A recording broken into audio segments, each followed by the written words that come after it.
Salam əziz qardaşlar, əziz izləyicilər. Xoş gördük hər birinizi.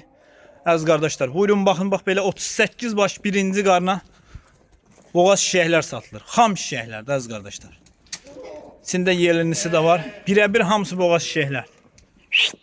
Görsdə heyvan da maşallah olsun göz qabağındadır. Hamısı birəbir qoşdan çıxmış heyvanlardır. Kim də istəyir gəlib yerində baxa bilər. Çoxsunun quzusu ələ deyir. Deyib belə yelnisi də var içində.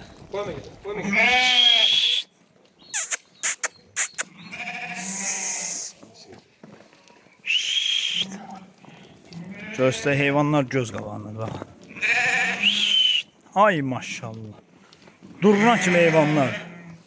Qiymət də nə? Münasib. Kim istəsə əlaqə saxlaya bilər. Qiymət münasibdir.